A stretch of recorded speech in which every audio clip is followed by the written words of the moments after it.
Welcome to The Explainer. Today, we're tackling a huge one, right? A question that honestly a lot of people get stuck on.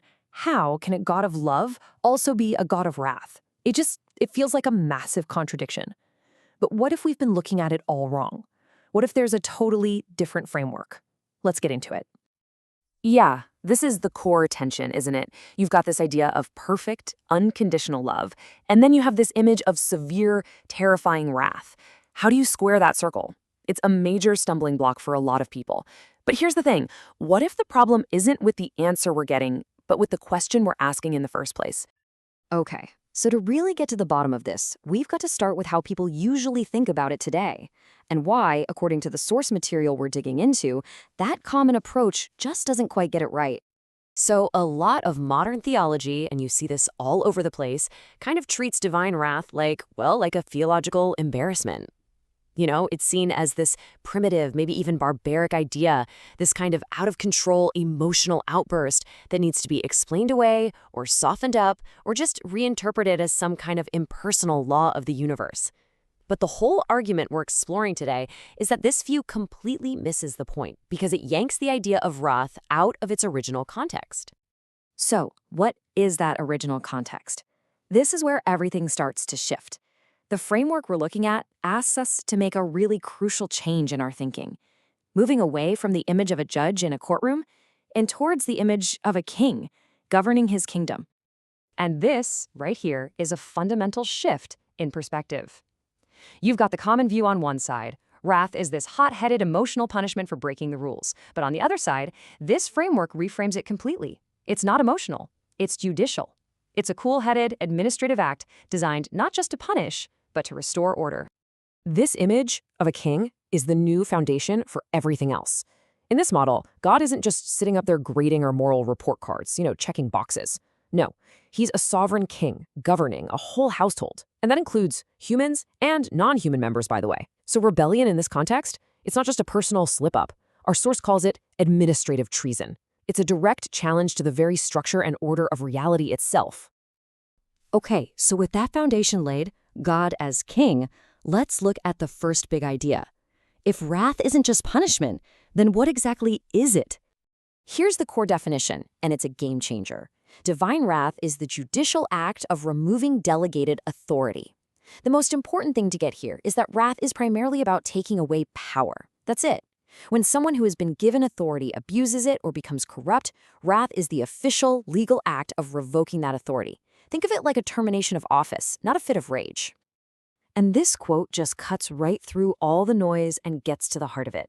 Wrath is not God getting angry. It is God saying, you no longer rule here. See? It's a declaration. It's an announcement that a particular reign, whether that's a person, a nation, or even some corrupt spiritual power, is officially over. It's an administrative decision to put an end to illegitimate governance. And you know what? We see this exact pattern play out over and over again in the narrative. First, authority is given. Think about humanity's job to oversee creation back in Eden. Step 1, delegation. Then, step 2, that authority is abused through rebellion. And finally, step 3, the authority is revoked. This is often symbolized by exile, literally being removed from the place of rule, from the place of God's presence.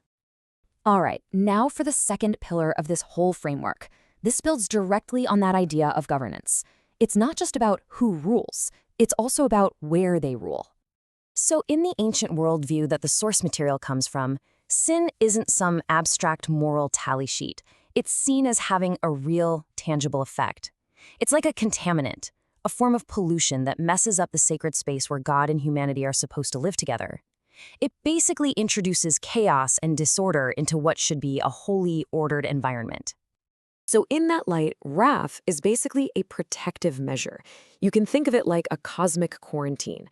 It's the act of removing the source of that contamination to preserve the integrity and the holiness of the king's household. The goal isn't just destruction for destruction's sake, it's about preserving what is holy. Okay, so this brings us right back to our original question. If wrath is this administrative, judicial act, what about love and anger? These very familiar concepts, are they just gone? Not at all. They just have very specific and very important roles to play. This table lays it out so clearly. You can see how these three things, love, anger, and wrath, all work together. They're not competing emotions pulling in different directions. Nope, they are coordinated functions inside a single system of governance. Love is what gets things started and keeps them going. Anger is the alarm system. And wrath is the final judicial consequence when all else fails. Let me put it another way. Love in this context isn't just a mushy feeling. It's about covenant loyalty. It's faithfulness. It's the very thing that establishes the relationship and delegates authority in the first place. Anger, then, is the relational response when that covenant, that loyal relationship, is broken. And it's not some out-of-control rage. It's a serious, serious warning that says, hey, this betrayal is damaging our relationship, and if it continues, a judicial action, wrath, is going to be the result. But how does this all come together? Where do we see it all in action? Well, we can see it most clearly if we look at the central event of the whole Christian story, the cross, through this new framework. At the cross, all three of these functions are on full display, all at once. Love is the motivation, right? It's this incredible, self-giving sacrifice to restore the broken household. Anger is there too. It's the deep acknowledgement of the betrayal that made this whole thing necessary. And wrath? Wrath is executed. But, and this is so important, it's not executed on humanity. It's executed on the corrupting powers and the systems of rebellion themselves. It's the act that disarms their authority to hold creation captive. And this quote. This really brings us to the ultimate takeaway from this entire framework. It reframes absolutely everything. Wrath is not the opposite of love. It is love defending what it refuses to abandon. Wow. So wrath isn't love's opposite. It's the action that a fierce, protective love takes to defend its creation from anything and everything that would seek to destroy it. And that leaves us with a final thought to chew on. If we start to see judgment not as purely punishment, but as the act of removing corrupt rule in order to restore creation, how does that change the way you and I read some of those really challenging stories from the ancient world? It's a powerful new lens, for sure, something to think about.